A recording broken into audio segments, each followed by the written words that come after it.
Hello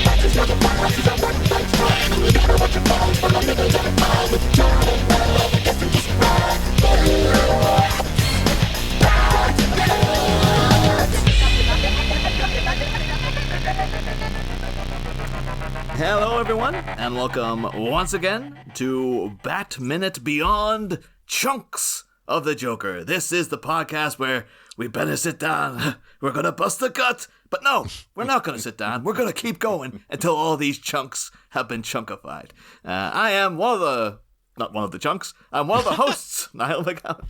I am your other chunk, John Parker. This show, it's helmed by good, bad hosts. Oh, we're so good. We're so bad. Yes. As if we're good at being bad. Hell yes. Was it not Dick Tracy? Was the other one? Bugsy Malone was that the song? We're the best at being bad. That was holy. Listeners, Bugsy Malone, right? I understand. Maybe I'm wrong. I understand in America it's regarded as like a bad movie. In England, every school kid is forced to watch it. Yeah. And I think that the reason I remember that song is because every school kid is forced to perform it at some point. Yeah. So the best at being bad has been burned into my psyche by seeing a million terrible performance of it by young primary school children. But you know what? It's a great movie, and the one I always think of is Fat Sam's Grand Slam. Yeah, well, but we're here to talk about not something set in the far past, but something set in the future. And to talk about it, we've got guests from, I don't know, not the future, but at least into the sci-fi realm. We have the crew of the Speak Easily podcast have all finally once again joined forces. To talk about Bat Minute Beyond. But yeah, we've got Odessa, we've got Klingon Vanna White, and we've got Shecky Davis Jr. here. Hello, everyone. Hello. What have you done? You've reanimated the Speak Easily corpse. Yeah. I realized at the last minute, I wasn't too sure. Like, are you guys going to do this in character, or are you going to do it as Audra, Desmond, and Intra? I mean, what's the difference? You know what? The listeners are used to both, right? Yeah. You've been on the show under all the names. Yeah, she has. It's pretty crazy. But now I go by, I'm Old Wayne. Yeah. Okay. We should have had, instead of Batman Beyond, they should have had a Batman prequel where he was Lil Wayne. Oh no. Oh my god, yes. And then they realized the last minute. Yeah. Oh, you can't do that no more. What are you doing?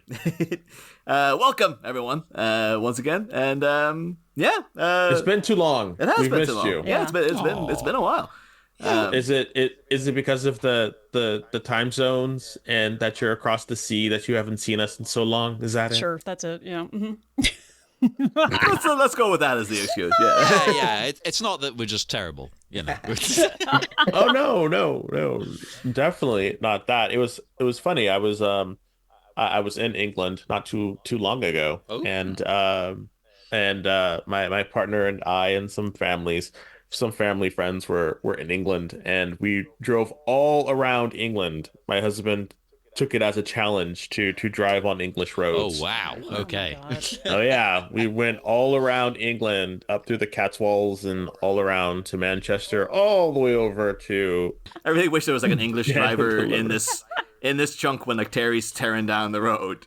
And it would cut to an English guy on the other side in his hover car going oh, bloody hell, I can't follow anything. Jesus Christ. And see this giant laser coming towards him. Yeah, but that's what made me think about driving, because it's Gotham in the future is still in America, but did England take over? Are we all driving on the wrong side or on their side of the road? I won't say wrong, because we're multicultural here. So oh wow. And we all know that England will take over everything, Again. Yes. Please. Again, Britannia will rise again. That could have been a subtle hint of just the British Empire rose again and took over Gotham City. It's everyone's driving on the wrong side now. I mean, you save us. Please take over. Please. I love the way you said you wish there was a British driver in this minute, or an English driver in this minute, or these minutes. I'm still not used to saying that. But I actually wish there was an English driver on this podcast. Yeah. Because you're Irish and you don't drive. I'm English and I don't drive. Whoa, That is true. neither of you drive. No, there's no need. We're in Liverpool. You just get the bus. Yes, I've never felt the need to learn to drive, and at this point, I'm just like, well, why would I be throwing money at that for? Like, I'm fine. Yeah. I've learned to drive 4 times. Whoa. Wow. Is that a 3 good thing or a times. bad thing? Actually, 3 times. Oh, wait. In Ohio, in California, in Texas, and in Nevada. Wait, Yeah, you've got to do it in different places. Yeah. Well, it's Yes. They all drive different ways. What? It kind of it's weird, but I would since I would let my driver license expire, I kept getting thrown in with the children in every state I would move to, and I'd have to take driver's ed again. Wow. Oh, wow. I do wonder when like Terry McGinnis becomes Batman, did Bruce ever check with him before he gave him the Batmobile? Like, Nope. like you do have a clean license, right? Like, No, you're a teenager. Don't worry Go about ahead. it. Yeah. I guess it would be just like, Pretty well, much. as long as you know how to do it, kinda. The whole thing's an illegal endeavor, so no, Batman doesn't have a license. Like, it's like, Right. well, why would I need one? Like, the police come for you. You're in a rocket tank. Just get away from them. Like, what the hell? Yeah. Again, back to what is it? Bat Minute for Batman Forever. Like the Bat card. Like, does Terry still have one? Does Bruce still have one? Is Yeah, this? it never expires, that. Oh no, There you that go. was on the expiration date forever, as you recall. When you get the That close up on it. see, there you go. So I assume it's I'm passed here for down, right? How else does he requisition? I suppose, yeah, like that would be like, would that be a form of identity theft if Terry took that card and he's like, well, I'm Batman now. And it's like, but Bruce is like, no, it's for me, Batman, not for you, Batman. It's like, my it just says God. Batman on the card. Like, it's totally fine if I use it. And now he's Batman. Yeah. It's like, So confused. No, he's beyond. That's true. You say that. We were talking about this. Was it only a week ago or maybe 2 weeks ago? Some people call him Batman Beyond. Yeah. They'll be like, so then Batman Beyond comes in and starts fighting the Joker, and you're like, he's just called Batman. Like, it's not... But anywho, No, he is Batman Beyond. Batman Junior.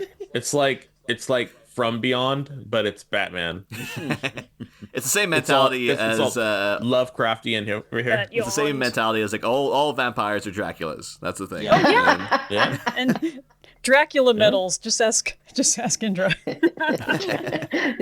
Dracula I'm telling you. medals.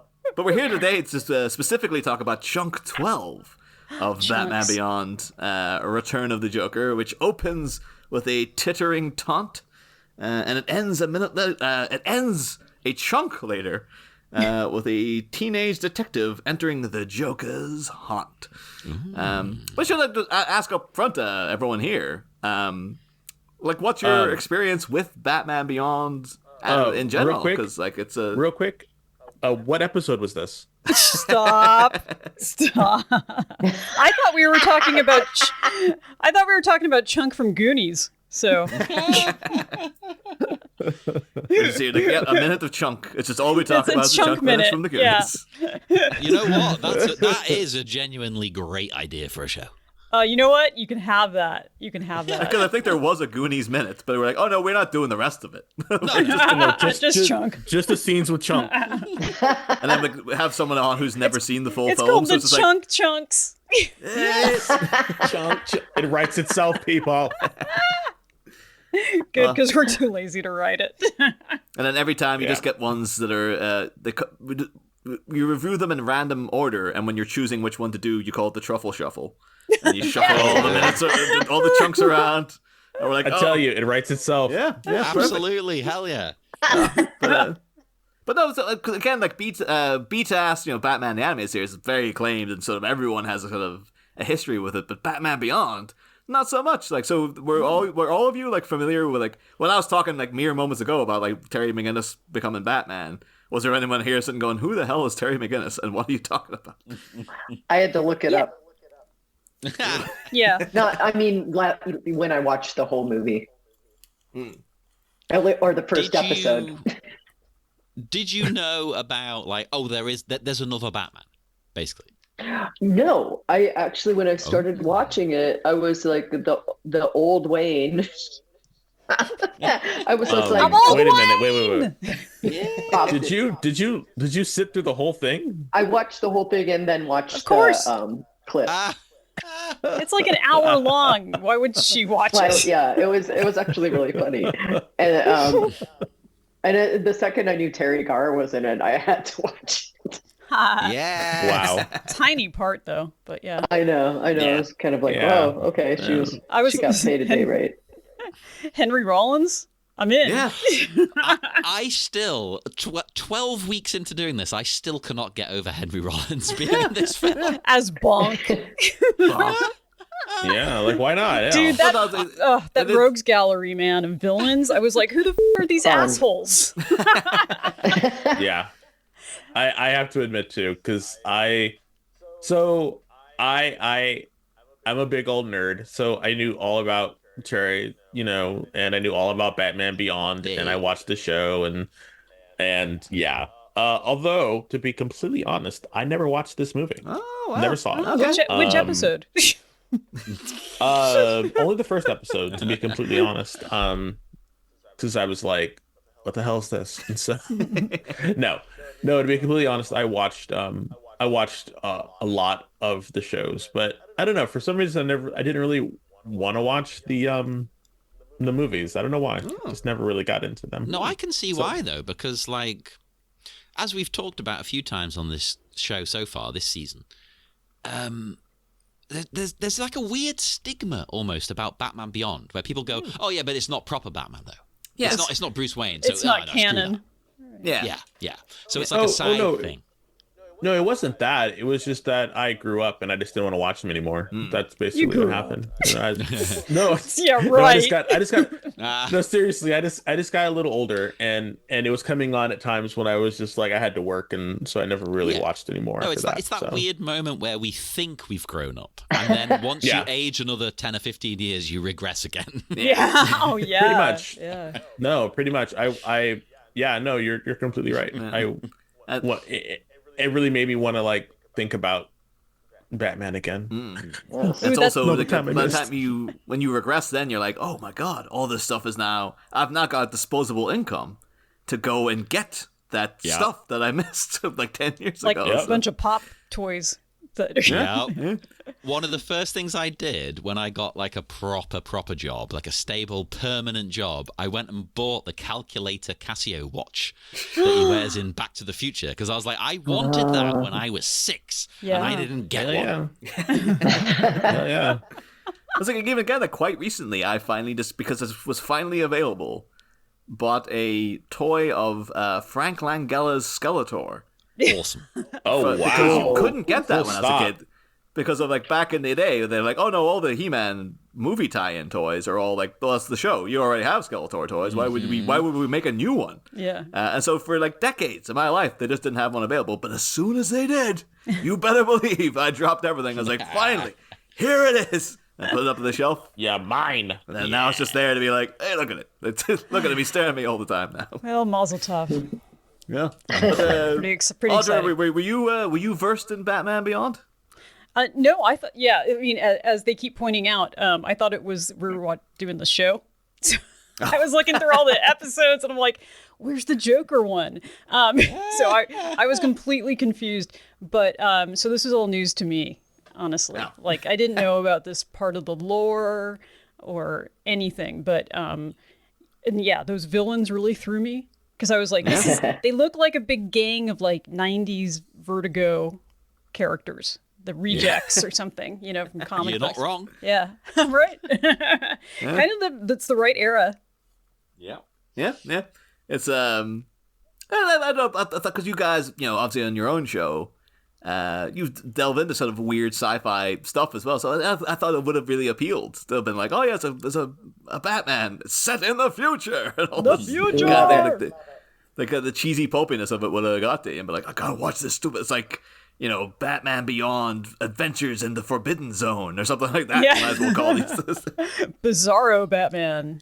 Yeah. They had the best underage nightclub. Yes. Oh yeah. We have obsessed over that. Like, Yeah. that is the coolest thing ever. But we get it later in this very chunk when that security system kicks in this lab that, that they're in. It's like, is this also a nightclub? Like, why is there so many goddamn lasers and neon everywhere? What's going on? Yeah. It all kind of blurs together, except for like the the candy factory. You know what? Someone who has a problem. The Joker. Yes. So Not enough color. Well, yeah, you could argue. Yeah, far too right. little. The man, the least colored man in the world is the Joker. I have a question. So he appears on the screen at the beginning of the chunk. He's chatting away to our Terry, and he reveals the whole plan. Yes. And he taunts Batman. You're not going to stop us. Right. Yeah. So to me, I'm thinking this is a ploy, right? He's setting Terry up to come to him. By saying that, by basically saying to Terry, yeah, but you're not going to stop me. Yeah. Because He's making him come to him, right? it's one of those things, too, of him saying, like, I'm not taking any bets on you stopping us. It's like, it's every time, Joker. It's like, when is Batman... The only time Batman didn't technically stop you was when you died. But that was a different Batman. That would be his thing, but it's like, but classically, Batman versus the Joker is like, it's always Batman who wins, man. So that would be much more logical thinking, is that he's like, no, I'm just saying that because I want him to come so I can use it as an excuse to destroy half the city while he's getting here as well. And then kind of blame him for it, because it's like, hey, if you just stayed put, there would have been, I wouldn't have had to destroy all those buildings. But I guess he was planning to blow up everything anyway, so. Well, that's the thing. Exactly. And laser the freeway apart, like die cut parts of the freeway out. I was impressed with that. Wasn't that cool? In fact, everything with the laser, we talked about it a couple of weeks ago. I'd never realized how much like Akira it is. Thank you. Yeah. Oh my lord, that is exactly what that's exactly what I thought. I was like, well, this is Akira. It's literally the same animator. They brought over the same animator from Akira, where it's like, do that, but for like half the money. No for offense to Americans. this, but it looks cheaper than Akira, doesn't it? I think they almost kind of insulted him because they're like, now's your opportunity to like best what you did in Akira. And he's like, you guys have like a fraction of the budget we had on Akira. What the hell do you think I'm going to do? Like, Here's a laser. Again, no offense to this, but Japan has a history of taking its animation far more seriously. Yes. They give it the budget it deserves. And then also, I might as well let you definitely. guys know, because now we get into all the laser chat. We talked about it last chunk a bit preemptively. But originally, because the laser thing is a bit generic for the Joker. It's a bit like, well, that could be any villain. Would be like, I got a big laser and I want to blow stuff up. Laser. But a laser. But originally the plan was that he was going to build a giant pie to smash onto the top of Gotham City. And now I'm just like, what would this sequence have been like? Would have been like rivers of cream and stuff, and the Batmobiles swooping past all that, and like shards of pie crust coming at him and stuff. Like, What kind of pie? That would have been so much cooler. yeah. What was that? What would the pie Odessa? be? What kind of pie? I would assume it would just be like a banana cream pie or something, because that's kind of yeah, classic. because he's he's Yeah. a clown. Yeah, well, I would think it would be a banana cream meteor as it came down from the sky. Oh, that's God. amazing. I've got a note about a meteor later that I'm so excited to get to. What? See, look at this. But I mean, some of them went really weird, and he's just like, "It's a rhubarb pie." And I was like, "That's not funny. That's just like an actual pie." Also, I've noticed something, being someone chronically online, is that the differences between our cultures. When Americans say pie, they often are inferring it's a sweet dish. When we in England say pie, the inference is that it is a savory dish. Yes. Oh, come on. The It's only Joker's a not sweet dish if throwing you a meat say. pie at us. Well, that's the thing. If someone said, "Here, I'm having a pie," I would think, "Oh, steak and kidney." Yeah. Unless it's a Miss Lovett pie, then yeah, Joker yeah. would do it. But yeah, pies over here is like, they're filled with like gristle and jellied meat. That's Yeah, what yeah. they're made of. Yeah. And we have sweet pies, but if it's a sweet pie, you explain that up front. Oh, that sounds like a nightmare. Gristle and jelly. Yeah. Well, why do you think I'm a vegetarian? Oh my goodness. Excellent. I hate to say it, That sounds damn good. Ew. Gave me my gristle and pie. My grandfather used to eat the gristle out of the marrow and the gristle. He used to chew on that, chew on the bones. Hey, you know what? When I ate like... meat, that stuff was good. Yeah. When you're it's in weird. your I was like, in your foray into England, Desmond, did you partake of any jellied eels or anything like another English custom? What did we have? That's only a common custom, though. You know. I didn't go. Eels. I think the furthest I have to look that up. I would like Manchester was his. We're supposed to be going to Edinburgh next year. Oh, Edinburgh's great. Yeah. So I'm only expecting to see all those beautiful redheads. Anyway, You got to meet up with them when you're over there. yeah. If any of you guys are in Edinburgh, Yeah. I work in Manchester, man. You could have said hello to me anytime. Oh my god. I know I should have really now I think about it. Damn it. I went and saw another friend of mine who I hadn't seen in forever. So How dare you? But- How dare you? I know. Next time. Come on, the country's the country's the size of Fresno. You know, like you could Wow. totally. How dare you? Fits To into us, Texas. To us, it's big. I just have to Fits into say that Texas. I'm looking at jelly deals right now, and I have questions. Don't worry. Most we of England had- has questions too. Like, Yeah. who I made had this up? Who made this up? Like, what Londoners, happened? Cockneys. Like, English people. I did don't somebody know. just accidentally leave it out, and then it got all like jelly-like, and then they were just like, "Well, let's try to eat it. It might still be good." Oh, You're probably right. Yeah. I just put everything in aspic. What makes Yeah. the jelly? Yeah, it's That's where it comes what from. makes this jelly? It's surf food, Yeah.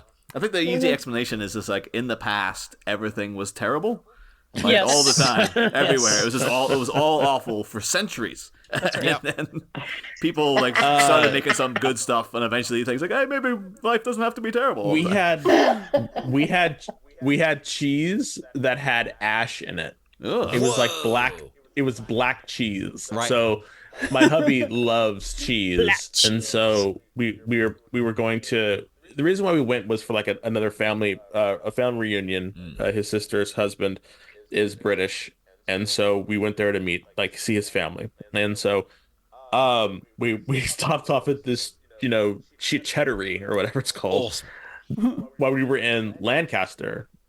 Yeah, no, Lincolnshire, where the big castle is. Yes. And we bought like assortment of cheeses, and he saw like cheese with ash in it, and it was this black cheese, and I was like, okay.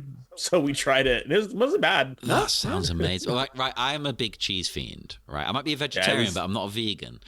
And one of my favorite cheeses is this one here that's wrapped in stinging nettles.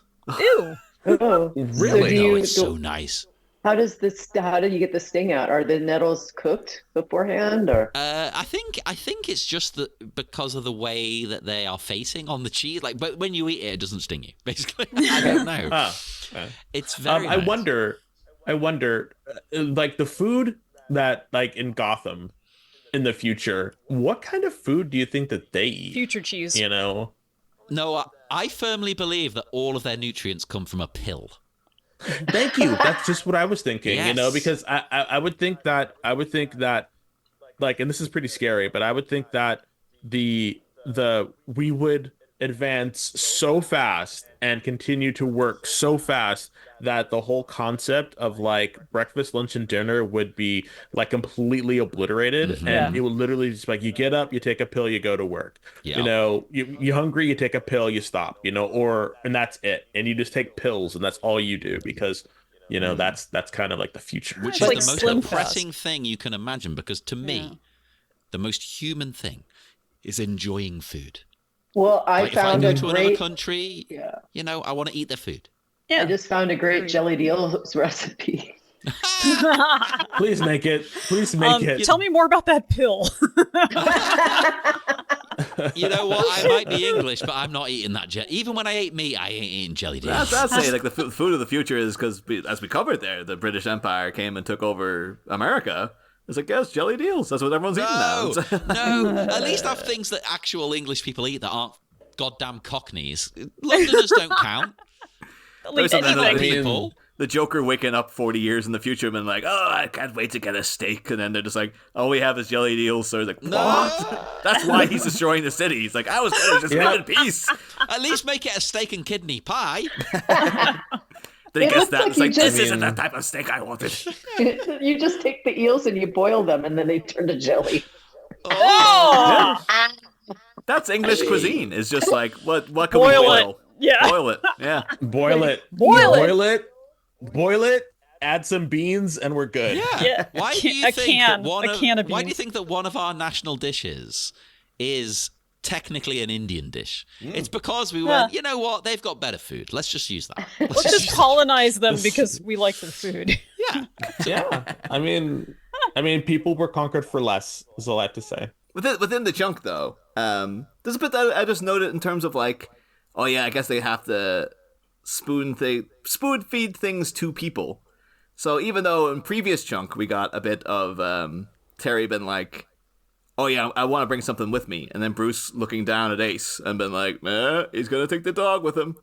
When he gets into the car, he has to have a little bit of going to Ace, you miss me, just to make sure that everyone knows that, oh no, Ace is there. And then, but why would you tell people that? Because surely you want it to be a surprise when he's able to go Ace, and then the dog just jumps out and attacks people. But now they've dripped it in so much as being like, yeah, we know he's got the dog with him. Like, why? Well, that's because Ace and him were really close. Yeah, I think it's irresponsible Gives Ace- to take the dog.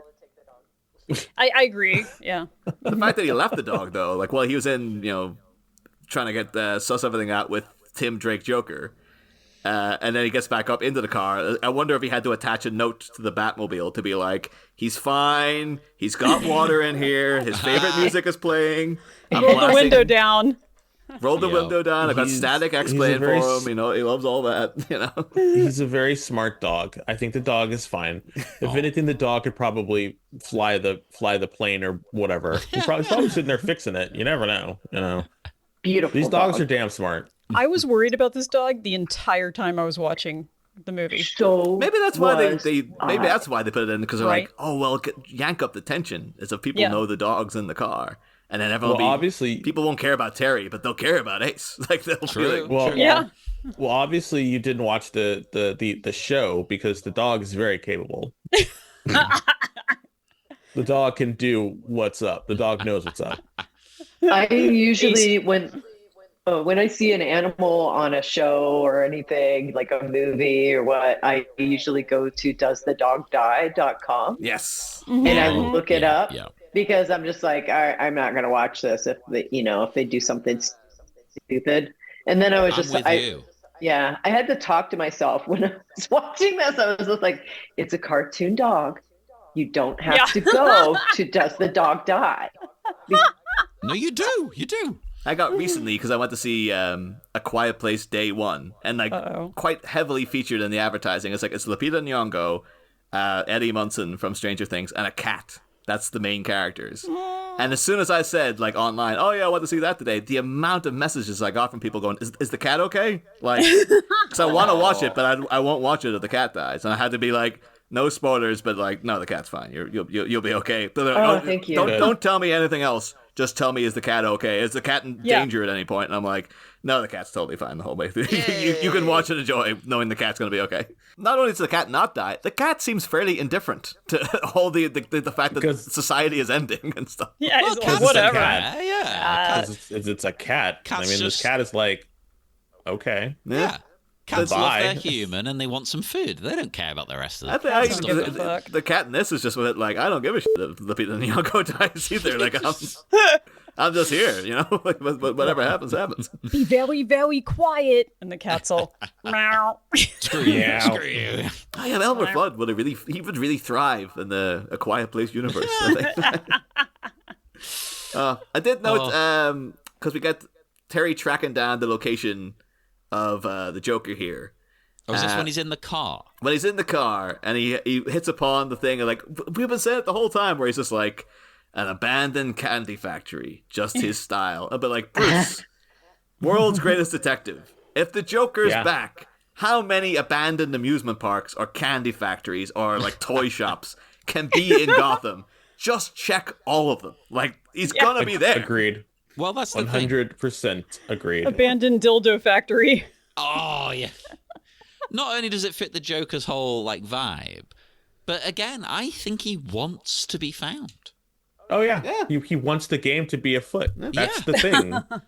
There's always that Absolutely. vibe in the Arkham games too, because obviously, like when you progress to the next bit, the Joker's already got a thing set up for you, knowing you're going to be there, and it's always Oh, that thing. Even though he's throwing goons at you left, right, and center, but he's fully like, "Oh, I know you'll take care of those goons." Yeah. Like I'm just doing that for fun. Like I just want to see Yeah. how worn out I can get you until we get to the actual thing I want to do.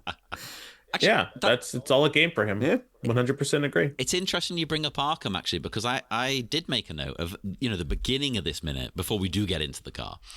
All these lasers come, not one laser, not two lasers, not three. There's about 465 lasers attack Terry. I thought, he's evading them. There's added batarangs for confusion.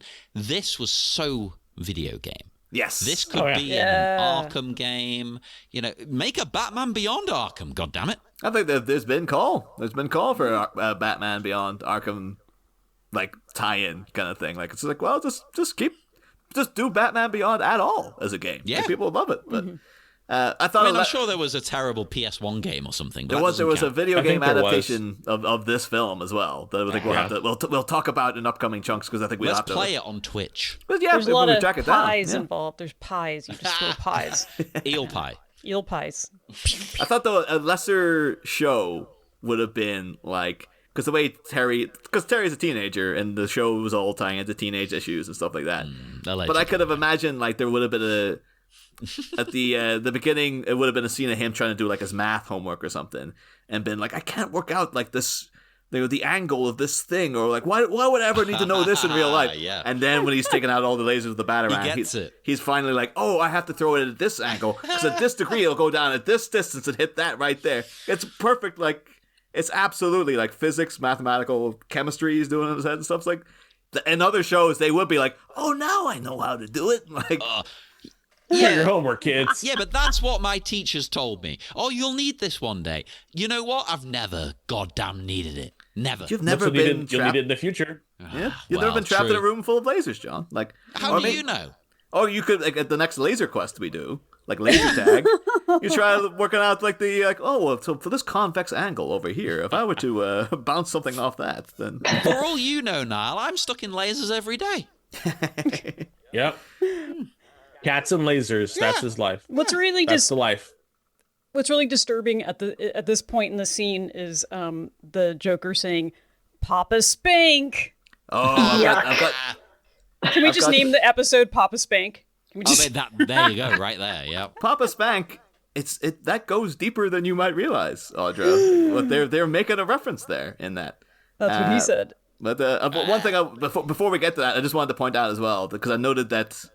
The Jolly Jack Candy Factory is at 691 Broome Street. And all these addresses and these things are always tied. It's usually always like Robinson Park after Jerry Robinson, who invented the Joker, or like Kane Street or whatever. It's always a Bob Kane thing. And looking up, Broome would have been quite relevant at the time because this comes out in the year 2000. In 1999, the DC comic creator John Broome had just recently passed. And so John Broome was a DC writer who co-created Sinestro, Rex the Wonder Dog, the Phantom Stranger, and the Simian Sleuth Detective Chimp. Ah, yes. There is a Justice League character called Detective Chimp. Yeah. He's a detective, and he's a chimp. And Batman has awesome. interacted with the Detective Chimp several times. And It's not Lancelot Link, but it's... Secret chimp. You know what you're getting, and it's great. Yeah, to find out there was another damn Wonder Dog as well. It's like there was a Rex the Wonder Dog in DC Yeah, Comics. he was the original. Yeah, He was the original. animals are cool. That's the lesson. Why is it always a Wonder Dog? Why can't they call it like the Super Dog? I suppose because Crypto is the Super Dog. So you could There you go. That is correct. Know your lane, sir. But no, as you say there, Audra, like as Terry's trying to communicate with Bruce, his signal is intercepted by the Joker.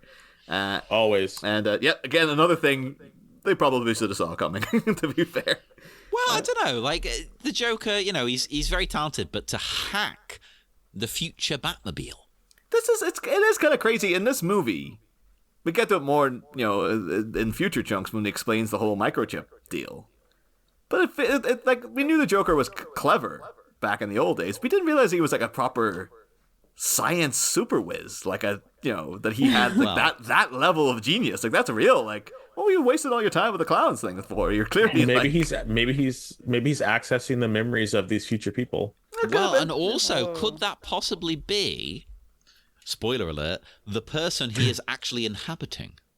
Exactly. The indication was, though, he did that to Robin when he was a kid. He implanted himself then, and then he's been lying dormant since. That's as one does. That's for a future chunk, a good question for a future time. Although, you know what, all of these interior shots in the Batmobile, all of this stuff, I think this is the most gorgeous the movie looks. I think it looks incredible. And I like what's going on, Joker taking over, but I'm so distracted just by how beautiful the red and black are together. It does look, it looks super cool. It's a very, very striking visual like motif to keep that going every time he's in the Batmobile. It just goes into this weird red and black world where it's like it's like it's another dimension almost, It's crazy. The dance club is also equally graphically pleasing. We have become obsessed over the weeks with that goddamn club. We're in the club every week. I love the club. There's far more clubbing in this movie than one would think. No seals were harmed in the making of this movie. But to speak to your point, though, Audra, because like Joker pops up then and he's just like, "Oh, trying to spoil my fun, Papa Spank." That's actually a reference to an infamous comic panel from Batman #1 back in 1940, and the introduction of a little character called Catwoman. You might well have seen this panel over the years because the story of that is basically like Bruce Wayne goes on a cruise. There's word that there's going to be a cat burglar called the Cat. Back then, because she wasn't called Catwoman originally. She was called the Cat for a while, and then eventually evolved into Catwoman. And like Dick Grayson has been brought there by Bruce to be like, "You've solved the crime, kid. Okay, just I'm busy being Bruce Wayne on a cruise. Okay." And like this woman who has this priceless necklace, her nephew brings on this mysterious old woman called Miss Peg. Who apparently he has to take everywhere because she's like broken her ankle or whatever. And so there's a whole, this, that, and the other where the diamond or the necklace or whatever goes missing. These other crooks break in to be like, "Well, come over here, see, we're gonna steal that necklace." And everyone's like, "This necklace has already been stolen, jackass." And like, "Wow, what the hell?" And then Batman and Robin show up and fight those crooks, only to find at the end, while the boat is like undergoing an emergency, Bruce notices old Miss Peg as she's running away. Not that her ankle is perfectly fine, but he notices that her legs are too hot for an old woman. So he's basically like, that's no old woman. He goes over, rubs the makeup off her face, and she goes like, "Oh, get off me." And Batman, literally, this isn't like a joke panel that was like altered in the internet age.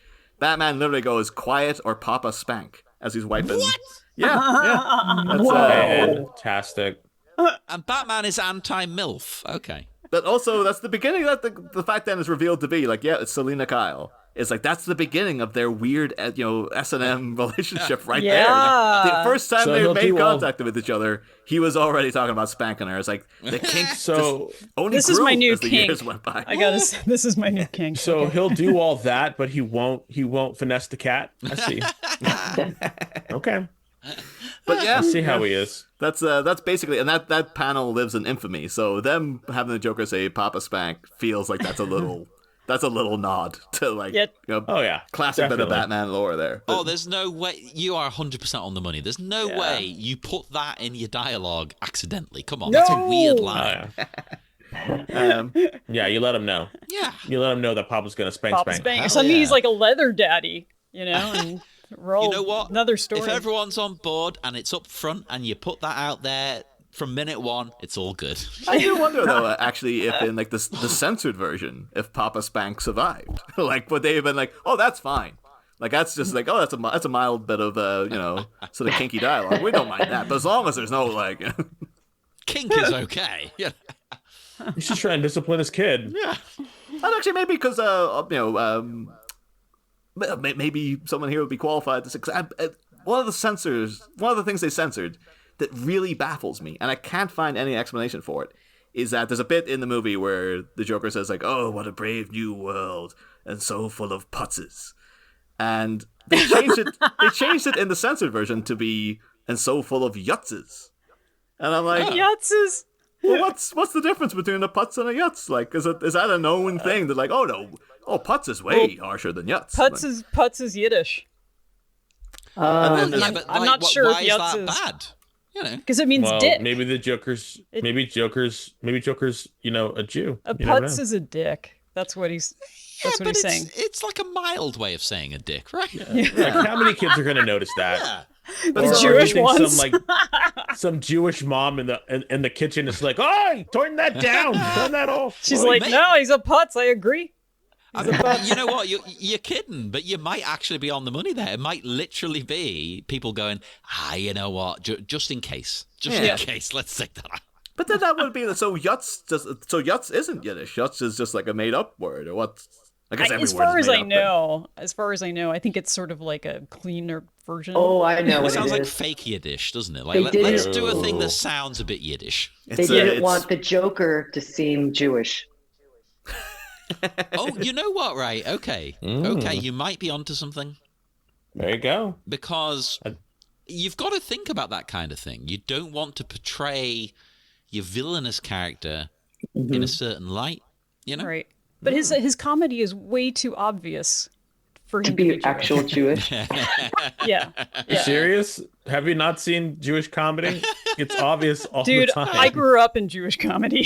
You met my, So exactly. You met my dad. I will say though, So, like, on the flip side of it though, like they, and particularly in modern interpretations, they are very proud of showing Harley Quinn to be Jewish. Like she's a very openly Jewish character. Like they have a Batman Christmas comic with her and Poison Ivy, and she's putting up like the Quinnora and things like this. And she's really embracing like, yes, that's part of my Jewish heritage. And But stuff. maybe that's because the character, she's not a straight up villain anymore. No, she's just a crazy bitch. She's just a crazy bitch.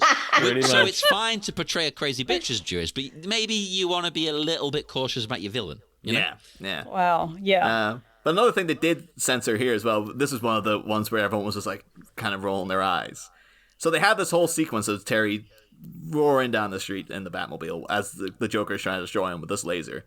And we're seeing buildings are getting leveled left, right, and center. The Joker kills approximately about like 2,000 people in this sequence. Yeah. Like, seriously, like he's destroying skyscrapers and stuff. Like, the aftermath, the fact that there's no like real... You don't feel the impact of like, yeah, he's killed thousands of people just in the It's like space of- 9/11. He's Just chasing this 9/11. But in the Yeah. censored version, they had the sequence there, but they made them go and like paint all the windows so the lights were out. So it would seem as if the buildings were empty. That was the thing. Oh, come yeah. on. That was the thing they did. They're like, oh, if the buildings seem empty, then it's okay. Yeah. That's absurd. Yeah. But again, that'd be the same thing as like, you can't have, people firing bullets. You can have them firing lasers, though, because lasers are made up sci-fi stuff. But it doesn't matter. Yeah, lasers are fake. Yeah. But this is one of the coolest bits of the movie because all this destruction and stuff. It shows that the Joker isn't messing around. And yet again, I felt like this had the vibes of a video game level. You're escaping the laser in your Batmobile or whatever, Yeah. Oh no, it's a great, really well. Again, though, they got the guy who made friggin' Akira to come in to do it, so of course it's well made. But it is really dynamic, not just in terms of like what the laser is doing, but like the actual animation of the car. They've just got like all the jolts are going through. It's not quite steady the whole time. It's very like you feel like Terry in that car getting sloshed about and stuff. Like it's very effectively done. It's a very Absolutely. Even though I'm more worried about the dog. Yeah. The dog even has like a little dog seatbelt. Like, of course, one of the things, again, you guys, in this sequence, you'll note that Terry doesn't have a visible seatbelt. In the censored version, they made them put in a seatbelt on him. No. Fantastic.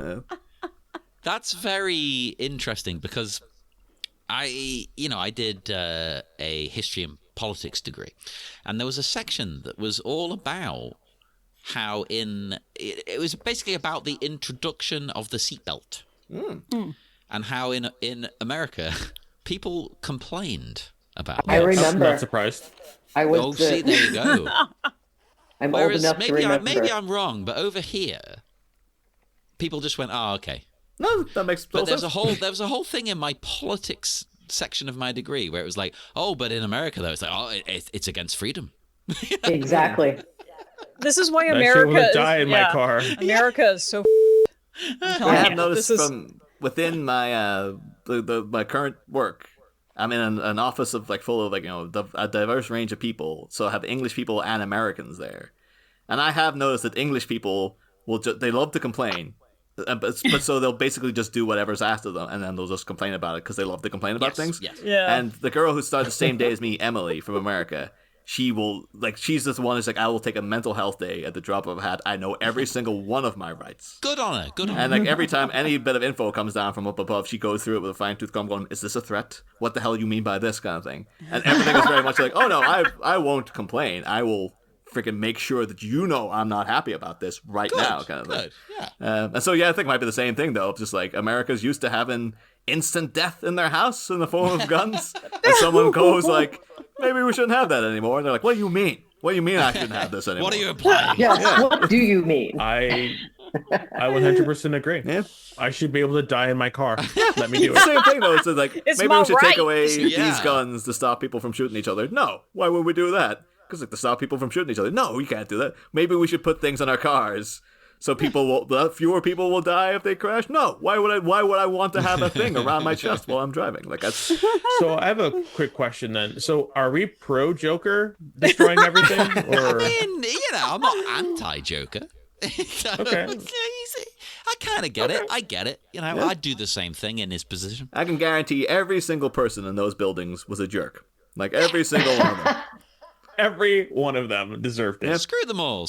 Yeah, it's Gotham. Everyone's a Yeah. scumbag. It might look like he's just Yeah. firing at left, right, and center. He's very precisely going after just assholes. Like he's not targeted any innocent people.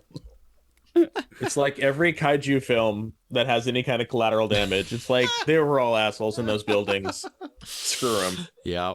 Well, something in this chunk I'm intrigued by, actually, is, the Joker, during this sequence of the lasers coming down and that, he logs off of his hack before... He logs off. He logs off.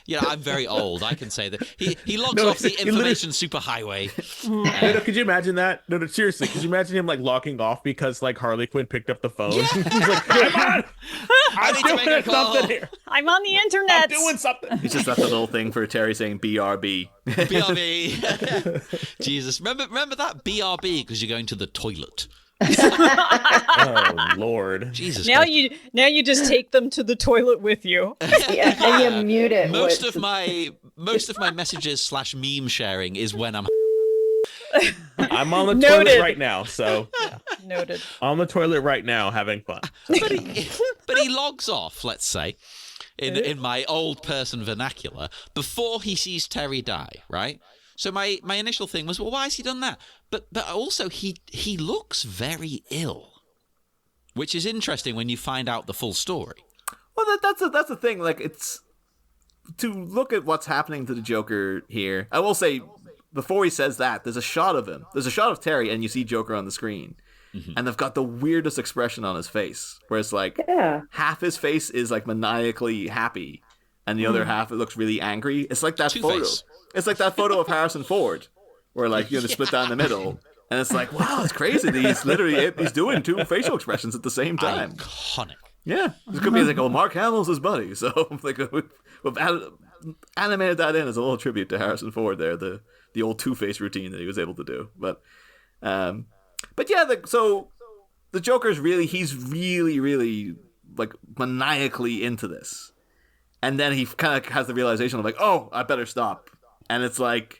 Is it because he can't keep hold of Tim Drake's body if he's like that into it, like he's using up too much energy?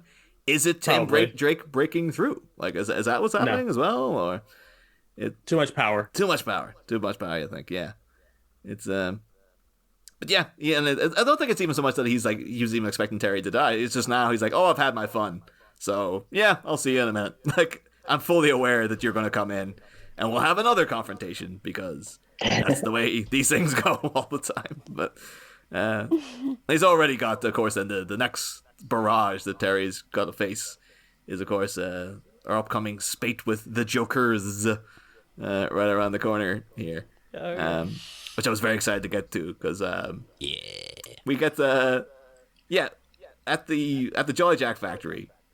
We see what's his name? I keep forgetting. Choco the clown. Yes. Terrifying. He's there with a goddamn bazooka. Yeah. I have to say too, like taking that pipe like a champ as well. Like if I had to haul myself up all that ladder with a bazooka in tow, he just hops to it. I would be just like, I would have stopped like 5 times on the way up, and then when I got there, it would have just been like, oh god, oh Jesus, it's like, oh no, he's coming. Same. Like how he's able to, like, he's on the ball. I'll give him that in terms of just like hopping to Judy, and stuff. He's like Same. like from a Rob Zombie movie or something. Like I could just see him with a chainsaw. Every one of them is from a Rob Zombie movie. I think he is based on, apparently, one of the producers showed up at a costume party years before as a character he made up called Sicko the Clown. That sounds like a serial killer. I think that's probably what it was. It's like, oh, it's a Halloween party, I'm Sicko the Clown, etc., etc. I murdered children. And they loved it, so they're like, we gotta use Sicko somewhere. So that's where Choco came from. It's based on what that guy looked like, and I'm assuming because the guy who plays him is a guy called Don Harvey. He's not in he's in stuff, but he's in all stuff like your dad watches, like Yellowstone, and like. He was in like The Untouchables, which is a great movie, but the Brian De Palma Untouchables. He's in Tank Girl, to be fair, at one point. He's Sergeant Small. Oh, holy crap. In Tank Girl. Cool. I don't care what society says about Tank Girl. It's amazing. Screw you all. I agree. I love it. People can go I on. loved it. I love her. A friend of the show, Travis Bowe's Real Comics Heroes, to hear me defend the Tank Girl movie for like an hour and a half at some point. We did a whole episode. Hell yes. That was my introduction to the character. I'd never read the comics, and I don't care. It's great. Yeah. It's astounding. Comics are fantastic. It really feels like there should be like a Tank Girl. There should currently be like a Tank Girl movie out now, but some reason there's Absolutely. Yeah. Or a show. Give us a super long show that is just like a series. fully realized. Absolutely. A series. A series would be so good. Yeah. Oh my god. You know what? There's a lot to criticize them about, but let's say Amazon. Come on, you made a nice Fallout show. Make a Tank Girl one. Come on. Yeah. The Boys is pretty crazy. The Boys. It's in their Amazon. Yeah. So let's do it. Like you get Lori Petty in there again, but she's like an older, wiser character. Yeah. I think I had such a crush on her. Although as a nerd, I did kind of like Jet Girl even more. That girl was hot. Yeah. Jet Girl's Naomi Watts. So it's just Well, like, at the time, I didn't know who that makes was, sense. Niall. but yeah, he's also the character of Snickers in Hudson Hawk. Hudson Hawk, of course, written by Daniel Waters, who wrote a draft of Batman Returns. He claims Daniel Waters keeps swagging around like he wrote Batman Returns. He wrote a terrible version of Batman Returns. No, he absolutely didn't write it. I guilty pleasure. Hudson Hawk, one of my favorite movies ever. Yeah, it's great. It's great. I want to do a Hudson Hawk minute when you guys are done. Let me know.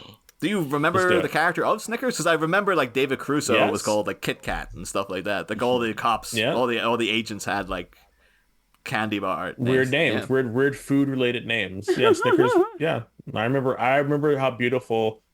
Bunny ball. Yeah, love it. Yeah, there you go. And also, Don Harvey, that actor, apparently is a trained ballet dancer. So I think that's why Choco's in the pink leotard. Is like a little nod to like, he does ballet. So there we go. Fantastic movie. It's like John Wayne Gacy, Black Swan. I don't know. That was always my favorite. Oh God, I'm going to be cancelled for even mentioning this band. But my favorite member of Marilyn Manson, their name was Madonna Wayne Gacy. Oh shit! Cancelled. You're cancelled. Well, you're not allowed to mention Marilyn Manson anymore. I didn't realize too.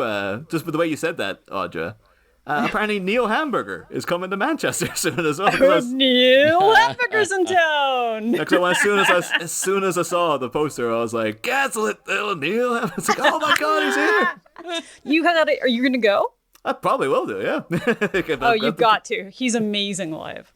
Oh, but now we see. Like, I love what happens with because Choco basically is foisted by his own Is it foisted or hoisted by his own petard? Hoisted. Hoisted by his own leotard. Yes. Hoisted by his own leotard. Excellent. So he gets up there. Tragically, he can't do the old Jack Nicholson Joker routine to pull him. Because he does a Jack Nicholson Joker move of shooting down what's essentially a Batwing, like from the ground. But he doesn't get to like take out the revolver, and it turns out to have like a really long nozzle. Because like, I guess you couldn't fit that down the leotard, really. But so he goes up with the. It's weird that the cartoon is doing the more realistic version again. Like Tim Burton live action is like, yeah, he's got a gun, a revolver in his pocket. But turns out it's got like a really long sight, and he shoots down a plane with it. And then in animation, they're like, no, you'd need like a bazooka to do that. I guess. Well, when you're not the Joker's got impeccable aim. That's the difference. But to be fair, like Choco hits, but then he didn't realize, oh no, that's gonna crash into the goddamn chimney I'm on now. Yeah, takes him out too. Yeah, They're not smart. No. But Batman himself, fine. yeah.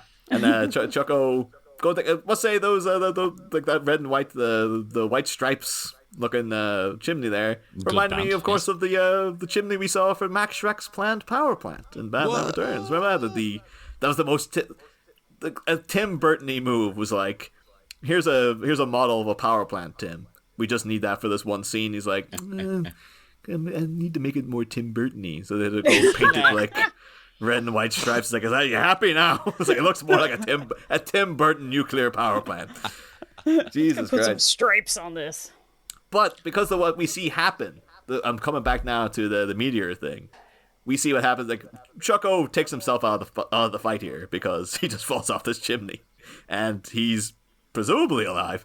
But this batch of Jokers did appear later beyond Batman Beyond, in that they featured in a Justice League two-parter called The Once and Future Thing, wherein a villain called Kronos, who has a device that can control space and time, basically. What?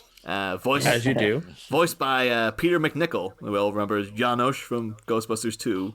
And of course, yes. John Cage from Ally McBeal. I had like sidebar. I had a conversation with two 28-year-olds in work recently, and neither of them had ever heard of Ally McBeal. It was why would they, right? Yeah. I know we like Ally McBeal, but what relevance does that have to a 20-odd-year-old? I think that's what took me aback, because I was like, one of them was like, oh, so what? I'd never heard of it. I was like, I'm not angry at you. I'm just surprised that like it was so big. And yet it's had no cultural impact. Like, No, Oh, absolutely it's so not. true. It's died. Yeah. like MASH. I didn't grow up watching MASH, but I know what MASH is because it was huge. You know. Well, this isn't a criticism of younger people. I think that they're onto something. They're a great generation. But I also think they have a bit less reverence for the past, because why should they? Because they have such access to anything and everything at all times. Yeah. Nothing means anything. Yeah, that's true. It's just like, well, whatever. It's like, you could watch So they all were of Ally even- McBeal right now. It's like, I don't Well, want well, to. that's the thing. They may have seen Ally McBeal at some point, but they don't even consider it old or new. They don't care. Yeah. The anorexic lawyer didn't make an impression upon them. Wow. Come on now. You're forgetting the very important part of Ally McBeal was the unisex toilets. Yes. Oh, yeah, that's true. I liked it. Yeah. And it was one of those shows, though. Ally McBeal herself was like the worst character, and all the side characters were great. Like John Yeah, that's Cage, Richard, Lucy Liu's character. Like, they were all really fun. Like, it was a great I show. forgot Lucy Liu was in that. Yeah. Wow. The thing I always think of is Futurama's parody of it, Single Female Lawyer. Oh, yeah. Single female lawyer having lots With of lots of sex. sex. But anyway, As you do. in that episode, then Kronos eventually, there's a bit where he goes to the Wild West, and then Batman, Green Lantern, Wonder Woman have to follow him, and then he goes into the future where he meets the Jokers and he like upgrades them.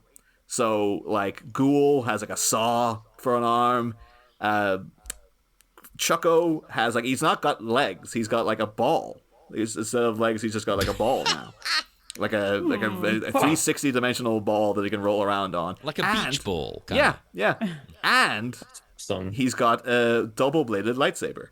Like it's red and everything. They just took like, oh, Darth Maul's double blade lightsaber. He has that now. And like Dee Dee can turn into like 50 Dee Dees. Like she's able to like multiply, like she's like a gremlin or something. Okay, this is kind of incredible. Oh, it's a great episode. And then Bonk. Bonk is back, not voiced by Henry Rollins. He's voiced by Adam Baldwin, the guy who played. Oh, wow. Okay. Yeah, because Henry Rollins appeared on Batman Beyond the show several times as a character very blatantly based on Henry Rollins called Mad Stan. Yeah. And I think Henry Rollins finally figured out they were taking the piss out of him. And that's why he didn't come back. Because Mad Stan's so blatantly just like, yeah, it's about Henry Rollins and how he just gets worked up about all his political stuff. And it's like... Yeah, but Henry Rollins has to understand that we all know that's his thing, and we make fun of it in a nice way, out of a loving way. I feel like he's very self-conscious. Like he makes fun of himself, like as he does this. Yeah. You can't be like a super ripped punk rocker who's outspoken about politics and not know who you are. You know. Yeah. Exactly. Yeah. That's why I don't really like most of his music, even though I'm a punk. I don't really like a lot of the music he does. But as a guy, he seems sound. He seems like a cool guy. Yeah. But yeah. There's a sequence then though where like there's been a leak within the Jokers, and Kronos figures out that it was Choco, and as punishment for Choco, his ultimate fate is that Kronos like grabs him, throws him in through like a time portal, sends him back to the dinosaur age, and so Choco lands there and he sees like a T-Rex. And he takes out his double-bladed lightsaber, and he's just like, "Oh, you think I'm scared? I'm gonna be running this place in a year or two." And then he looks up and sees a meteor heading towards Earth. And he just goes like, "Oh, phooey." And then the meteor hits Earth, and then that's the end of Choco. Okay, that's kind of funny. And then it cuts back to Sad. Kronos going, "Let me ask you something. What killed the dinosaurs?" And then they're like, "We don't know." And he's like, "Well, Choco does." And I'm like, is that a reference to what killed the dinosaurs? The Ice Age. The Ice Age. It's like this episode has everything. It has Terry McGinnis, young Bruce Wayne Batman, and old Bruce Wayne Batman just hanging out and jogging and stuff. It's like everything happens in this episode. It's incredible. Incredible. So all that time travel stuff makes me think of the video game Chrono Trigger. Oh? You go back to the dinosaur Great age. game. And it's an amazing. Believe it or not, I only just played it for the first time last year. Wow. Hey, as long as you played it, that's all that matters. That's the thing. Fantastic game. Mm-hmm.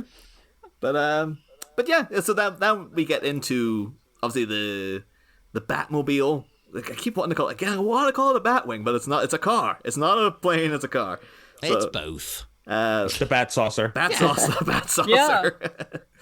The the UFB, unidentified flying Batmobile. Oh, there you go. UFB. I'm here for it. Although, are we at this bit yet where there's a fight that moves to Woof? Yes, that's exactly where we're at. Yeah. Okay, cool. Because I didn't want to ruin anything here. Because who better to deal with Woof? Ace, apparently. Yes. Yeah. So Dogfight. my immediate thought was to investigate the history of hyena baiting. Oh no! So That hyena is baiting sad. is a blood sport involving the baiting of hyenas against dogs. And the striped hyena was historically the used species here. And hyenas, obviously, as you might imagine, very challenging opponents for dogs. Very powerful jaws. So this is why there'd be a couple of dogs up against one hyena, that kind of a situation. Because if a hyena bites a dog, couple of seconds, it's dead. That's how strong a hyena is. People always think that they're scared, they're wimps, they run away. No, they're not. They're very, very vicious. And it's very popular. Despite me living in this place, I did not know it was very popular in the Punjab, in India/Pakistan. That's exactly where I live. Punjab, Kandahar, Quetta. Horrible. They would catch them, throw them in a pit against the trained dogs. Awful, obviously. Yeah. I've got a note here that says it is known that a dog de Bordeaux, that's a type of dog, named, God, I'm going to butcher this French name, Maigre, was pitted against hyenas in 1895, which is one of the last times it has been recorded. So, What was it called again? A dog. Maigre. No. The species dog de Bordeaux. I just looked. Oh, I thought you were going to say Gerard Depardieu. And I'm like, what? He's fighting dogs? Yes. I bet you Depardieu could fight a dog. Like he seems like he would. Saying, He seems like someone who not only could but would fight a dog. Oh, yeah. Yeah. And not that like someone asked him to do it. Like he would just go and fight a dog. He would just do it. I mean, isn't this the man who got arrested because he decided to take a piss on a plane? Yeah. Like, Oh in yeah, the that's aisle. right. Yeah. It's the French, I'm telling you. Oh yeah, because wasn't his argument? Well, they weren't serving me the wine I was asking for, or something. It's like because you'd had about 3 bottles of wine, And he needed to take a piss, so he did. Like, Pretty much. oh wow. But if he had a bottle of wine, just use that. Come on. I mean, yeah, why not? Why not? I saw a clip from an old Irish sketch show that I didn't know existed quite recently. But it starred like young Donald Gleason. And it's a bit where they're all driving in a car, and he's just like he's in the back going, "Oh, come on, like pull over, and I need to go." And they're like, "Oh, come on, just do it in the bottle." And he's like, "No, I'm not doing it in the bottle." He's like, "No, come on, just go ahead." And everyone cheers him on to do it in the bottle. And he's like, Okay, I'll do it. They give him a bottle, and then he just like gets up on his haunches on the back seat, pulls down his trousers, and puts the bottle to his ass. Yeah. And everyone's like, "Oh, yeah, Jesus yeah, Christ, yeah. no!" as a Not person that whole. who's tried to do this in a car that's moving. That's awesome. But that would say it's a permanent thing. Every time I see Donald Gleason now, I'm like, that's the guy I saw trying to poop in a It bottle. only takes one bump to make this not work out. Oh no. One bump in a row. You know, even Oh, with the Jesus. wide The fact mouth. that your sphincter is that small to fit on the hole of it, like that's Is it a big awesome. gulp? Not You know, depends on. Big gulp. I didn't try shitting in the bottle. Just shit in a bottle. Oh. If I could I- trap shit in a bottle. But yeah. Tell you what, TMI maybe, but Oh, no. when I've been to the doctor and they've said to me, we need a pee sample. Yeah. The last time I did it, I got really scared because the cup they gave me, it was getting full. Let's say. And I was like, oh no. You know, they only need the first couple of drops of the stream. I thought it was going to be a light one, and it wasn't. Now you're just showing off. You know? And so then I turned up with like a full to the brim cup of pee. Like, Oh, here you God. go. Thanks. They don't even they'll use like a quarter of it. I love it. You're just kind of like, eh. We'll just save the rest, I guess.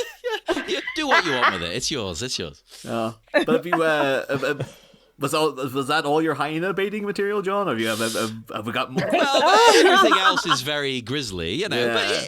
But they would put a what do you call it? I've written it down. A bridle in the mouth of the hyena. Quite often, it's sort of like a muzzle type of thing. So basically, the hyena it couldn't hurt the dog. So it's like, well, you're cheating then. Oh yeah, it's up there with like the Predator. I'm like, oh yes, my honorable like. Yeah. Competition against man. Oh, by the way, they can't see me, and I'm invisible. Yeah, I've got every single advantage of them. Yeah, it's exactly like that. Like, we'll put this in the hyena's mouth, so it's screwed. Yeah. You know exactly what's going to happen, but it's fun, right? To be fair though, like we've said about the Jokers as characters, like they're basically kids who are just like play acting, been tough, basically, and. Wolf's encounter with Ace is pretty much like Wolf is a full hyena person. Like you should be terrifying, and yet sees Ace, and immediately he knows he's lost this fight. Like there's no way he's gonna be able to take on this dog. And it's like, yeah, he just everything you would expect of Wolf is like, yeah, he's useless, and he just runs away. I loved it.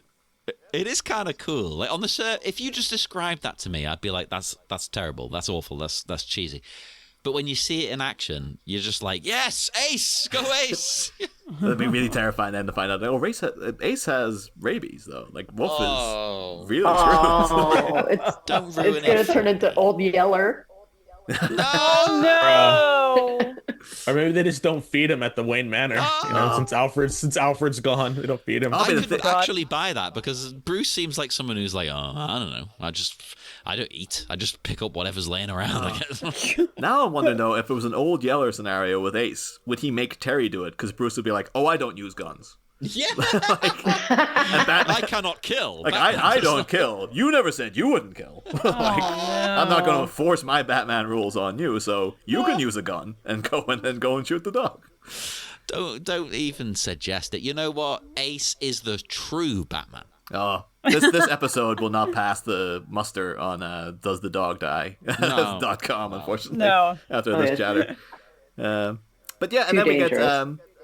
I have to say, like, because then we get Ghoul tries to sneak up on Terry, and he gives him an old-fashioned Michael Keaton move here. As you might recall, during the raid on Axis Chemicals at the beginning of Batman 89, there's a bit with like a random hood going around, and then Batman's behind a corner, and he just does this little, like, fist, back of the fist to the face routine, and the guy just goes straight down.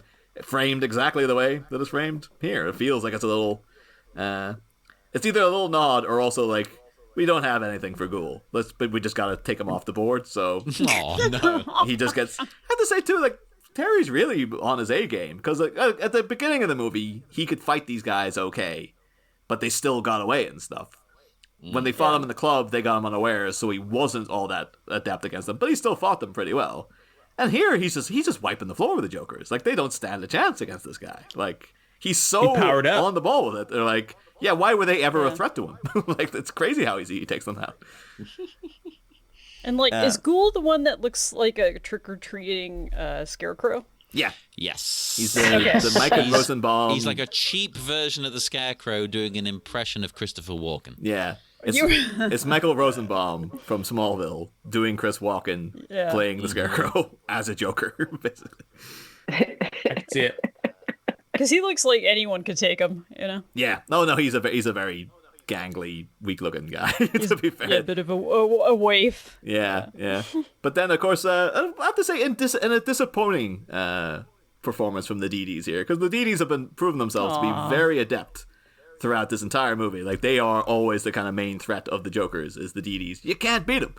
But Terry very easily beats them, and just kind of sets them. What I loved about it was, like, Odessa's all, I don't know what's going on in this thing, but I'm glad that Indra and I are in it. And I'm like, wait.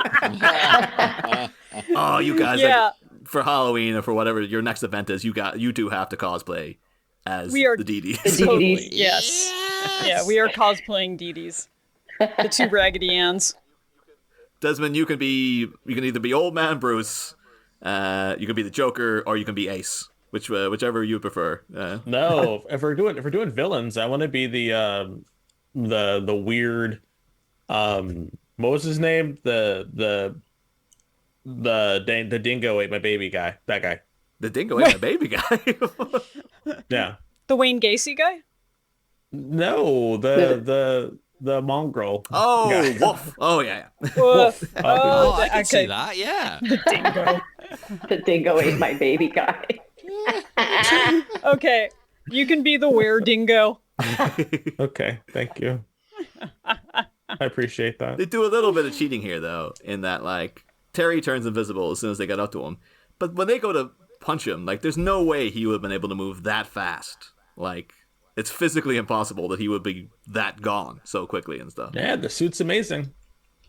Yeah, it's physically impossible, and yet he's invisible. Shush.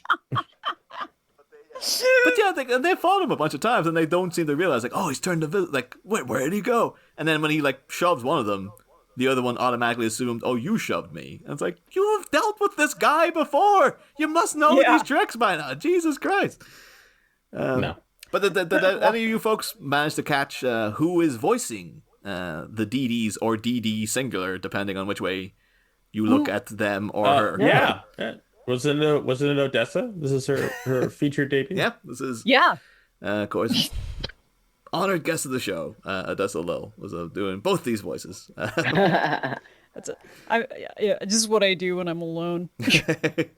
No, this DD was, of course, voiced by Melissa Joan Hart, Yeah. Oh wow. Yeah, one for She one. explains it all. Yeah. Good night, everybody. Please stop. But no, got into some because we've had to talk about Dee Dee's quite a bit, but we've not really got into Melissa Joan Hart as an actress Yeah. so much. But like, what are you folks? Because I've listened to your Retrophilia podcast, Audra, and so I know that you were Thank like you. cool 20-something in the 90s. So I don't know if like you've been too busy listening to like Shut up. Sonic Youth and stuff like that to watch like Clarissa Explains It All. But I don't know. No, I made time for Clarissa because she was a They Might Be Giants fan, Yes. or at least the guy that climbed through her window was. Oh, You know what I'm Harvey, talking about? was it? Yeah. Oh, Sam, wasn't it? It was, hey, Sam. Oh, wait, yeah. Is Harvey the other show she did? Yeah, that was Sabrina. Sabrina. Sabrina. Was, Harvey. Oh, Harvey right. Kinkle was the boyfriend in Sabrina. And then- That's it. yeah. I remember though being obsessed with just the concept of a friend, even not even a boyfriend or a girlfriend or whatever, just a friend entering your room through the window. Yeah. That was Like, like the what's with coolest this thing guy? ever. Yeah. That was a weird thing. Freaked me out. So looking into random tidbits about Melissa Joan Hart, because like the only other times I really think of like someone coming through the bedroom window would be like, all right, so it's Clarissa. Sam would always come in through the bedroom window, and then Or like it's Mr. Burns when he sorry, it's Mr. Burns flying in through Smithers' window Yes. in this stream. But then in the second scene in Scream, after the cold open with Drew Barrymore, cuts to Neve Campbell in her room, and then Skeet Ulrich comes through the window. And it's like, oh, it's like a little cheeky thing, because he is the killer. But, but then I found out through looking into Melissa Joan Hart, apparently she was offered the role of Sidney Prescott in Sabrina, Oh. and she turned it down. I don't know, maybe she saw that part of the script, and she's like, is this a Clarissa joke? Like, you think I'm like, no, I'm not doing this. Like, if you're going to go for the cheap Clarissa shots of the boyfriend coming through the window or whatever. But Oh, you know what? That actually would have been really good, though. yeah. But the thing is, though, it's diminishing returns. Because I know that she turned down the role of Sydney in Scream, which is like iconic, massive, huge role. She also turned down the Jennifer Love Hewitt role in I Know What You Did Last Summer, which is a bit like, Too goody girl. She didn't want to soil her image. yeah. And then finally, she was offered the Alicia Witt role in Urban Legend, and it's like, yeah, I would turn that down too. To be fair, once you're into How like, dare you got- say anything Damn. negative about Alicia Witt ever? yeah, hey, I'm a diehard She got Alicia that- Witt fan. So. No, I guess that Clarissa Explains It All money must have been paying dividends or something. Yeah. The Damn. thing is, I think it was back then, but like looking into her career lately is a real like, oh boy, she can't get many. Not a lot what of is lucky she doing breaks now? recently. She's doing some really? show called Melissa and Joey with Yeah. Joey Lawrence. Whereas apparently Alicia Witt is back, isn't she, in that movie? Yeah, Alicia Witt's doing. Alicia Witt's never stopped working. She's popping up here, there, and everywhere. But no, yeah, going into like Melissa Joan Hart's like, I love in the details like because she was born in New York. Her mother was a talent manager. So if you're wondering why Melissa Joan Hart is famous, it's there because you her go. mother was a talent manager. Nepo baby. Yeah, and then her father Yeah, was gotta love him. quote a carpenter, shellfish purveyor, oyster hatchery worker, and entrepreneur. Which sounds like a guy who's trying way too hard to sound impressive next to his very... It's what you put on your LinkedIn. Yeah.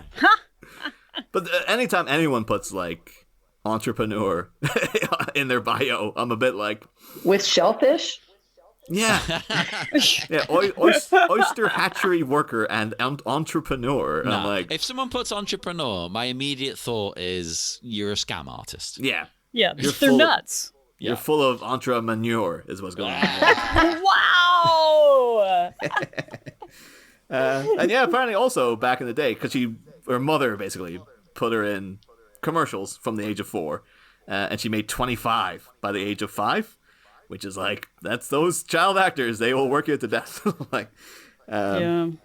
and then she tried out for the role. I got very excited to see she tried out of the role of Jamie in Halloween 4.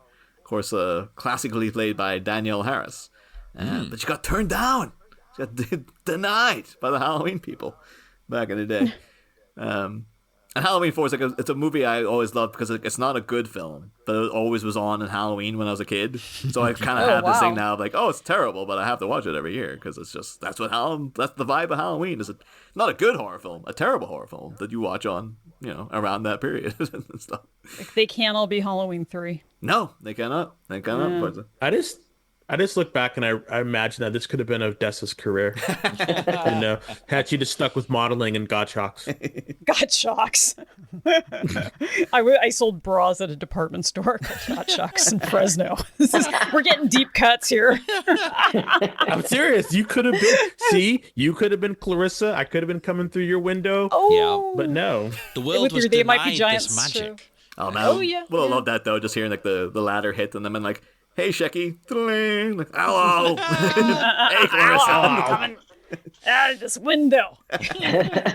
We have Klingon beaming in to the center stage. Here I am.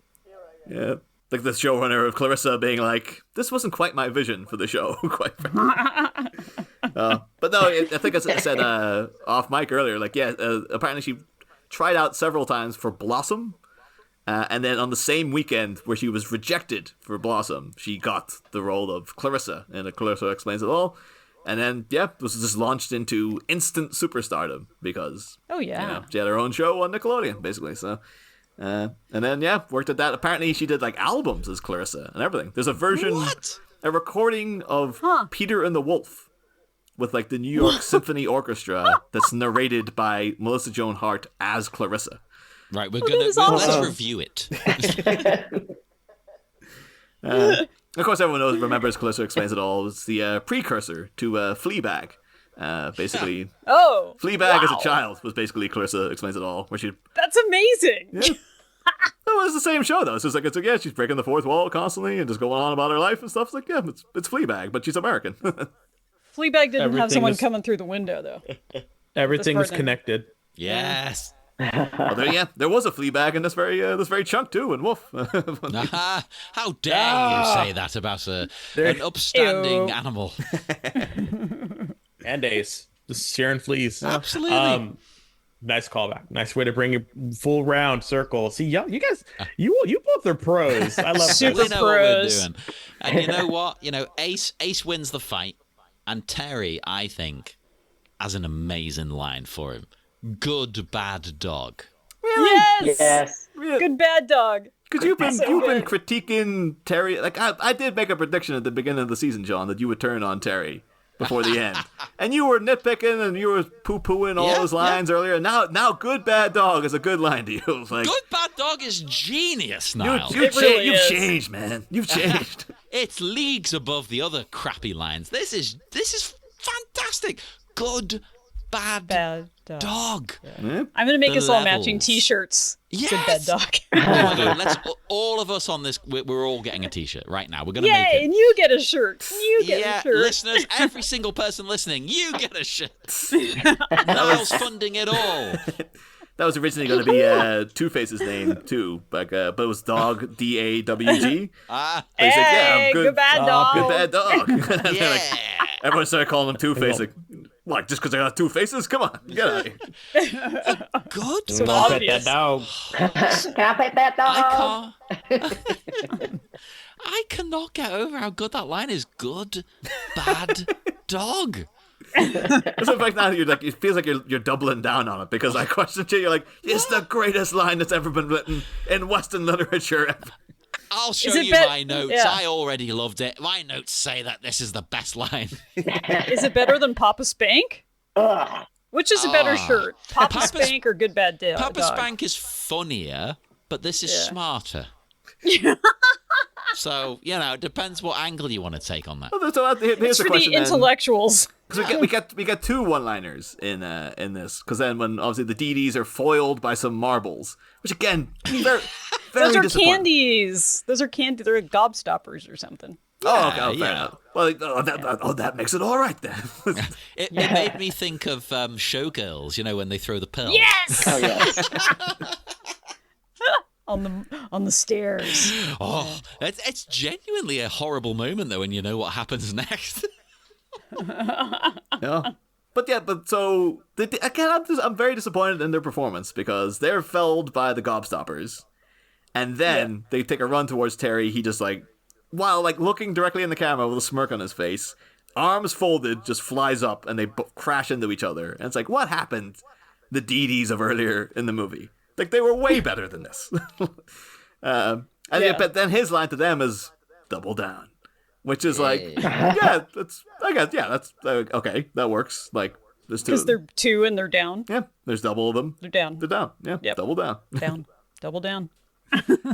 And then that's Terry's advice to John about the good bad dog line as well. As double down. If anyone questions like how good the line is, double down. I absolutely, yeah. You know what? It's the greatest line ever written by humankind. There you go. Wow. We'll also note though in that future Justice League episode, and the big final fight, the DD, like, there's like 50 DDs and they have laser whips, and they literally pull Terry apart. They kill him by literally like ripping him limb by limb with the whips. Good. Laser Horrible. whips.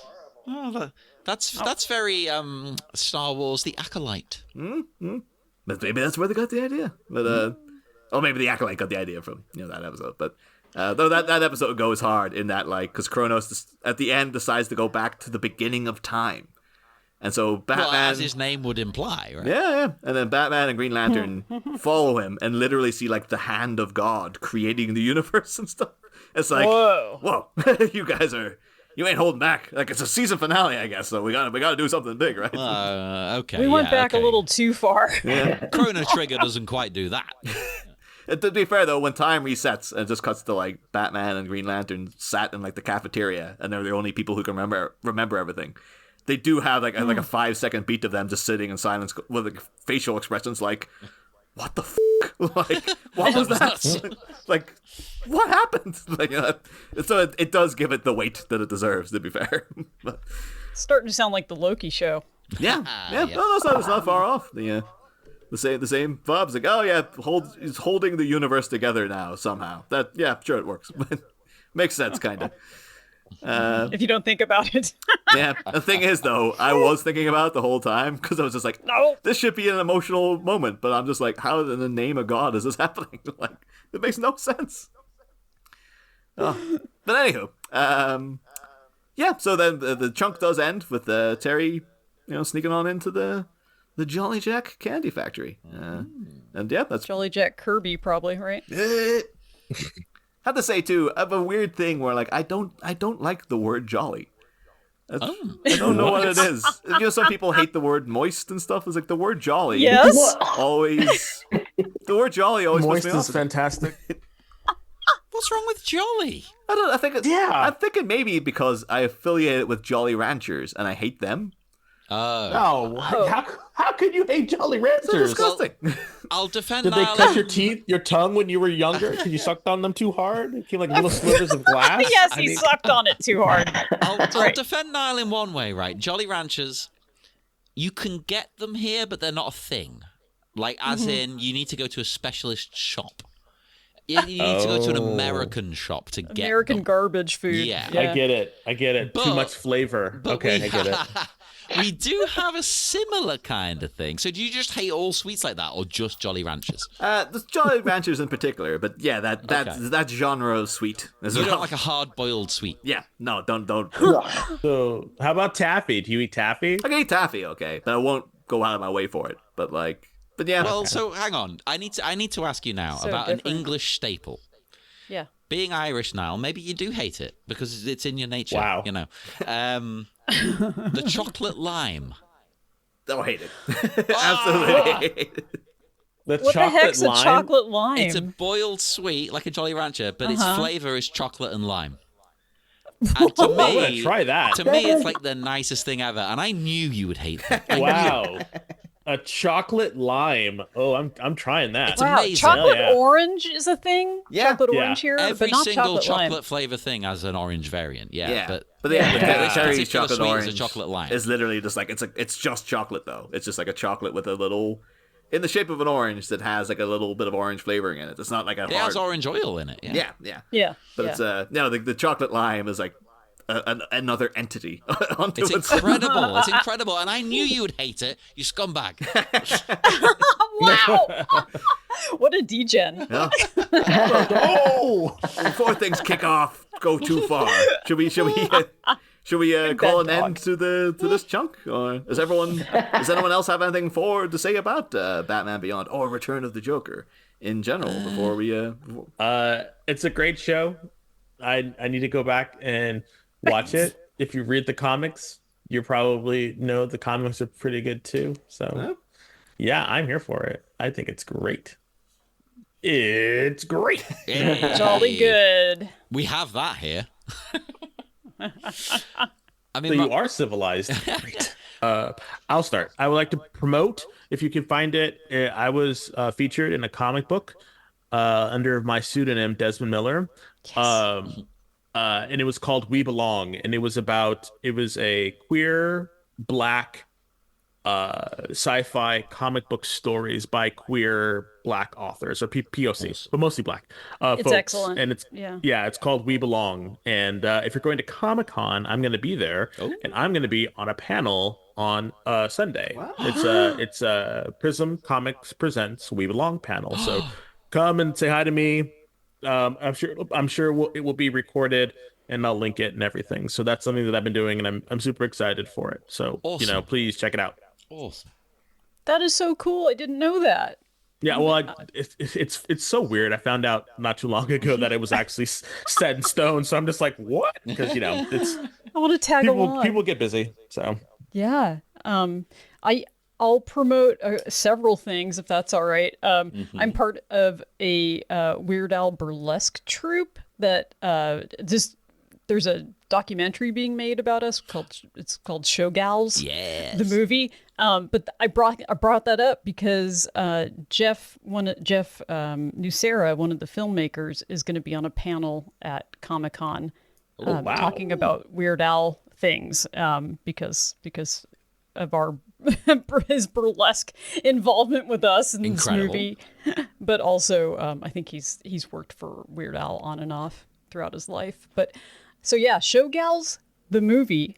You can Google that. It's coming soon, maybe, eventually. They've been making it for 7 years. So 7 years? I knew it was a little while, but Jesus. Well, time has passed. To be fair, I think the last 4 years have just disappeared, right? You know, To be fair. 4 years have just vanished from the face of the earth, basically. Yeah, pretty much. Nothing happened in the past 4 years, so don't worry about it. Time travel. Speak Easily versus the 80s, of course, is where you can find the three of us. You can find that on the iTunes and all the places that have podcasts. Hey. And the Klingon can definitely promote that because she's in it. I just saw a note pop up. And I also do a podcast called Retrophilia, which is like necrophilia, but it's retro because we're like, just digging up the past and molesting it. Yes. And also, real quick before we go, I'm also on two podcasts as well. One's called Gaming Vessels. One wants to talk about video games, released weekly on all podcast platforms. And I also do a video show on YouTube, Twitter. I will almost call it Twitter. I hate X. And it's the only time Twitch. That dead naming is acceptable. Exactly. Yeah. Thank you. Mm-hmm. And it's called the Geek Chat, and it's through a little place called The Experience. So check it out. It's a video show. You can actually see what I look like, and my friend Rich, as we talk about comic books and comic book media for the year. From that week. Sorry. So yeah. So check us out. So we're everywhere. Just check Speak Easily. Check Odessa, Audra Wolfmann. Check Indra. I'm sure something will pop up. That's crazy, and you'll love it. So yeah, thank you so much for having us, you guys. Oh yeah, thank you. Thank you. Thank you for coming back. And listeners, as always, if you want to speak to us, we're on Facebook at the Bat Minute Listeners Cave, on Twitter, because that's what we're calling it. Screw you, Mr. Musk. We're on Twitter at Bat Minute. We'll probably be blocked now or banned or something. I don't know. Instagram, the Bat Minute, because some scumbag got Bat Minute. And check out our podcast on Patreon for if you want to support us, and you get some bonus episodes for your patronage. Look up our network there, Sleepy Charlie Media. Same on TeePublic. If you want a t-shirt or you want a pillow or a mug You can drink from Niall's face. That's pretty cool. I guess. And you can make a mug of Bad Good Dog. Oh my God. Yeah, coming soon, right? We're doing Yes. it. We're doing it. We've only got one quote, which is the well, actually no, have we got two? We've got noted hack. Oh, and Daddy Spank. Oh my God. Papa Spank. Papa Spank. New merch coming soon. Papa Spank. Who's Papa Spank? Is that you, Niall? I feel like that's you. see it. I can't be Papa. I'm non-binary. I need like another I term. think or though, if something. we just had a picture of the Joker waggling his finger going Papa Spank, that will fly off the shelves. 'Cause it'd be- Absolutely, and we'll be sued. We'll this be bit, sued. like, I don't know. A picture of Niall's face with the finger wagging, Papa saying Papa Spank. Papa Spank. That might get traction too. You never know. Absolutely. Coming soon, listeners. Coming soon. Join us next week for more, maybe not quite as chaotic, but for more Bat Minute Beyond chunky action. See you then, Batmites. I'm all Wayne. Yeah. Next time, holy quantum leap of logic, future Batman. As our stealthy adolescent sleuth seeks out his resurrected nemesis, he discovers a discarded Drake and the film's spicy twist. Be a little bit wiser, Terry. Put it on. Put it on. Because tonight is the night when two become one. Yes, the spirit, question mark, of our dearly undeparted clown prince has been possessing Gotham's previous protector's cursed compatriot. It's a Tyler Durdenish development that make the darkest of nights feel sick. But can a merry Machiavellian maniac and his marionette make the Battlestar go galactic? We've a Russian doll of a rapskillion in the next sequential section. Bat mites, same bat pod, different bat minutes is the